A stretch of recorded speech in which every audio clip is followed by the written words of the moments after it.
샬롬, 나사렛 아침 묵상 시간입니다.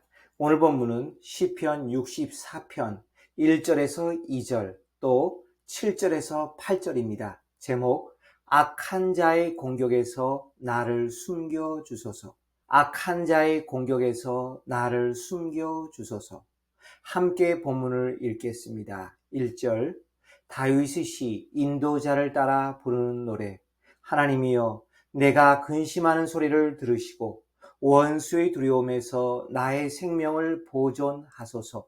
주는 악을 꾀하는 자들의 음모에서 나를 숨겨주시고 악을 행하는 자들의 소동에서 나를 감추어 주소서. 7절, 그러나 하나님이 그들을 쏘시리니 그들이 갑자기 화살에 상하리로다. 이러므로 그들이 엎드러지리니 그들의 혀가 그들을 해함이라. 그들을 보는 자가 다 머리를 흔들리로다. 아멘. 오늘 시편을 읽으면서 이런 느낌이 듭니다. 우리 성도들이 살아가는 삶의 현장은 짐작은 했지만 얼마나 치열하고 처절한가. 오늘도 힘겹게 이중 언어로 시작된 이중 문화의 높은 장벽 밑에서 가족들을 부양하기 위해 수고하는 모든 분들께 감사와 격려의 박수를 보냅니다. 왜냐고요? 전 하나님의 은혜로 어릴 적부터 교회에서 자랐고 목회자의 길을 걸었으니 악한 세상에서 악한 세상 사람들의 공격을 받아본 적이 거의 없습니다. 저는 평안하고 쉬운 삶을 살았지요. 죄송해요. 저만 편하게 살아서. 근데 오늘 본문을 가만히 읽어보면 저와 정반대의 처절한 생존의 투쟁을 벌이는 한 시인의 이야기가 나옵니다. 얼마나 처절한지 한번 들어볼까요? 좀 더 새롭게 들리는 번역으로 읽어드리겠습니다. 시편 64편 1, 2절 공동 번역. 하느님, 탄식하는 이 소리 들어주소서. 원수 앞에 떨고 있는 이 목숨 지켜주소서. 악한들이 작당하니 숨겨주시고 악당들의 폭동에서 지켜주소서. 시인이 처한 상황이 얼마나 심각한지 짐작됩니다. 자기의 목숨을 공격하는 원수 앞에서 무서워 부들부들 떨고 있습니다. 탄식하며 소리쳐 기도하고 있습니다. 택한 백성을 공격하는 자들은 악인들입니다. 그들의 작당과 그들의 폭동은 시인으론 감당하기 힘들어 보입니다. 그래서 우리 그리스도인들이 잘 사용하는 방법, 하나님 안에 피하고 숨는 방법을 택하기로 한 겁니다. 잘했죠? 우리가 어떻게 악한 세상과 대항하여 싸울 수 있나요? 우리는 믿는 사람들이기 때문에 여러 가지 제약사항이 한두 가지가 아닙니다. 잠깐 예를 들어볼까요? 거짓을 말하면 안 됩니다. 상대방을 미워하면 안 됩니다. 정당하지 못한 방법으로 문제를 풀어가도 안 됩니다. 그러니 수단과 방법을 가리지 않고 나를 죽이려고 달려드는 무리들과 감히 맞서 싸울 수 있다고요? 이건 처음부터 말이 안 됩니다. 게임의 룰이 다른데 어떻게 그들을 이길 수 있겠습니까? 악한 세상이 얼마나 정교하게 택한 백성을 공격해 오는지 잠깐 살펴볼까요? 64편 4절에서 6절 말씀. 숨은 곳에서 온전한 자를 쏘며 갑자기 쏘고 두려워하지 아니하는도다. 그들은 악한 목적으로 서로 격려하며 남 몰래 올무놓기를 함께 의논하고 하는 말이 누가 우리를 보리요 하며 그들은 죄악을 꾸미며 이르기를 우리가 묘책을 찾았다 하나니 각 사람의 속뜻과 마음이 깊도다. 예, 얼마나 무섭게 치고 들어옵니까?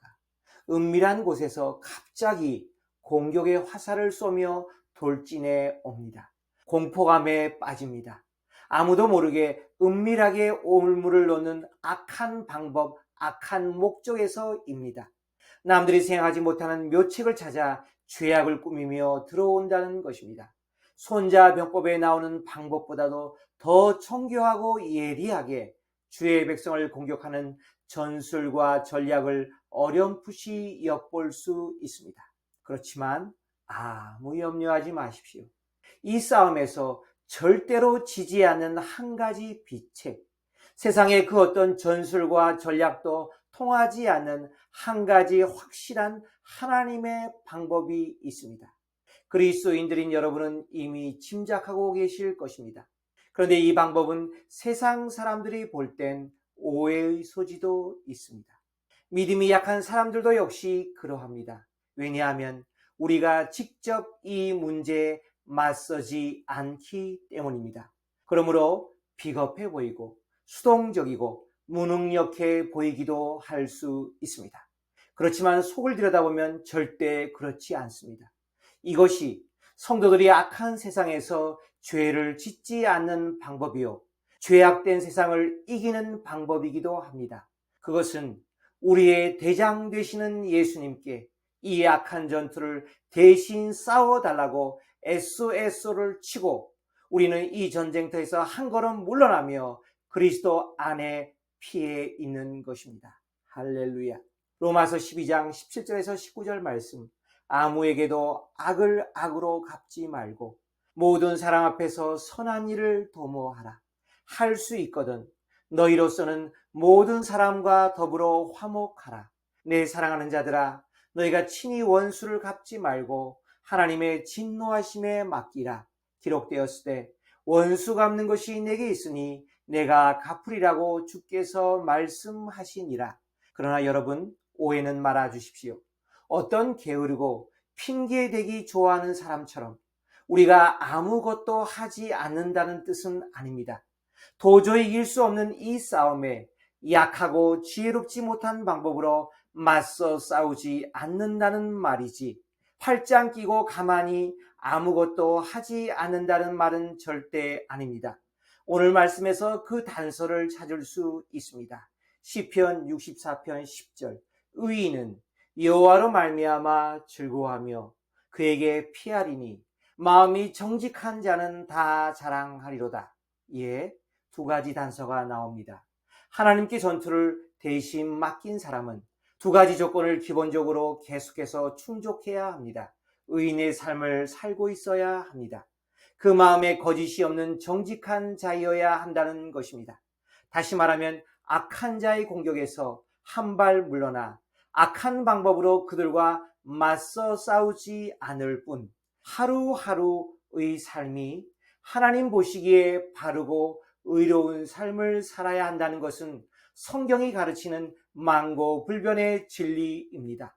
누더기 같은 우리의 연약한 의가 아니라 우리의 온전하고 영원한 의가 되시는 예수 그리스도를 날마다 옷 입고 좌로나 우로나 치우치지 않는 정직한 바른 자의 삶을 살기 위해 기도하고 나사렛 묵상에 참여하는 자여야 한다는 뜻입니다. 자, 여러분, 놀라지 마십시오.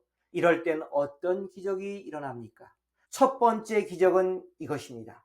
64편 7절 말씀, 그러나 하나님이 그들을 쏘시리니 그들이 갑자기 화살에 상하리로다. 아멘. 할렐루야. 악한 자의 불화살에 무자비한 공격에 대항하여 하나님이 우리 대신 싸움을 시작하셨습니다. 이제는 게임의 판도가 바뀌었습니다.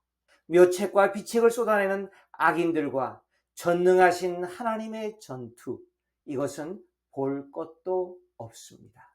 당연히 하나님의 승리가 예상되는 반전의 본문입니다. 할렐루야. 두 번째 기적은 이것입니다. 64편 8절과 9절 말씀, 이러므로 그들이 엎드러지리니 그들의 혀가 그들을 해함이라. 그들을 보는 자가 다 머리를 흔들리로다. 모든 사람이 두려워하여 하나님의 일을 선포하며 그의 행하심을 깊이 생각하리로다. 예, 악한 자는 엎드러져 망했습니다. 결국 악한 자는 그들의 악한 혀 때문에 스스로 무너지게 하는 일이 하나님이 사용하시는 고급 전술 중에 하나입니다. 이 광경을 보는 사람들은 다 머리를 흔듭니다. 모든 사람은 하나님이 행하신 위대하고 거룩한 일을 선포하며 두려워하게 됩니다. 그리고 절대로 잊을 수 없는 이 사건을 깊이 생각하게 됩니다. 바쁜 일상 가운데 그래도 짬을 내어 묵상에 동참하는 여러분, 감히 여러분께 승리의 기쁜 소식을 전합니다. 아울러 여러분께 당부드립니다. 아무도 예상치 못한 갑작스런 악한 자의 공격을 받아도 낙심하여 무너져 내리지 마십시오. 우리가 믿는 하나님, 성령님을 통해 우리 안에 사시는 예수 그리스도께서 훨씬 더 강하시고 의롭고 지혜로우시기 때문입니다. 함께 기도드립니다.